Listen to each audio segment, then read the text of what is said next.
Okay, so let's begin by taking a look at the fill-in-the-blank questions in terms of question strategy. Your fill-in-the-blank question is a typical type of question you're going to get for IELTS reading comprehension. You definitely will have this question in one or two of your reading passages, so it's really important that you know how to do this question type. All right?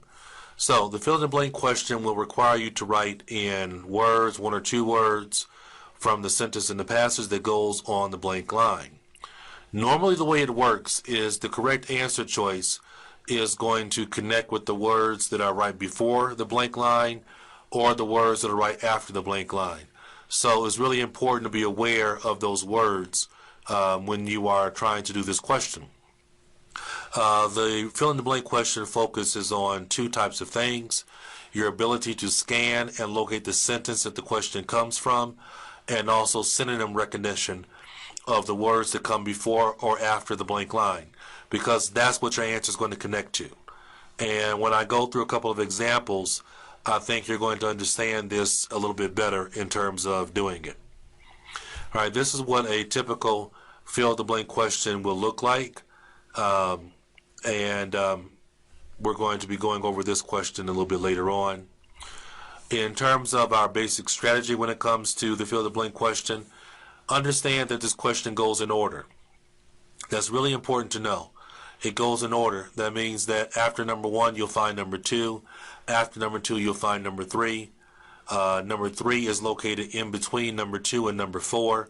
So it goes in order. All right? And it's a really good strategy when you have the question sets within a reading passage that go in order to do those first, because they're going to be faster to do and they're going to be easier to do. Also, with your reading comprehension question, the answer is going to come from the sentence in the passage that matches the keywords in the question. It will be just from this sentence probably about 95% of the time. All right? And keep in mind that it's an English test. So very often the keywords from the question, they may use synonyms when you're talking about the passage itself. So in terms of our steps for doing this question for fill the blank, you want to, number one, this is the first thing, really, really important. First thing is to look at the questions and decide which of the questions in the fill the blank are the easiest to do first. What I mean by that is, for example, number two might have somebody's name in it, and number four might have a date in it. So number two and number four might be the easiest ones to do first. So when you're doing these questions, you might do number two first and then do number four afterwards.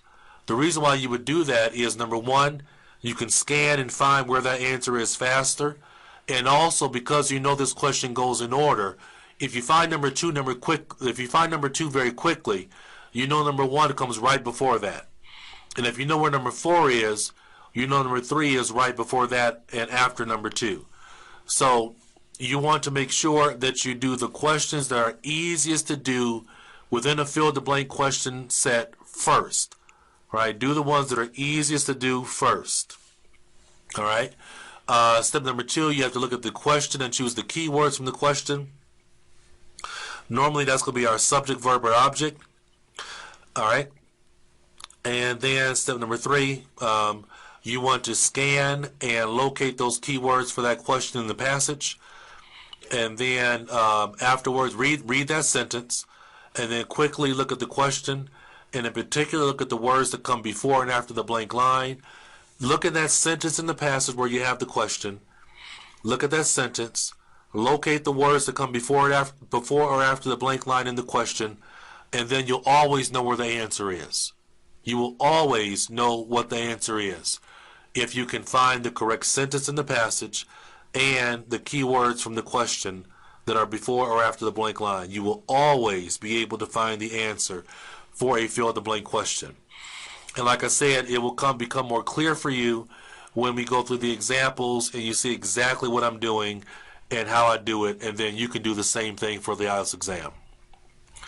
All right, the fill-in-the-blank questions are some of the easiest questions to do, and you should definitely do these questions first in your set for a particular reading passage question set. So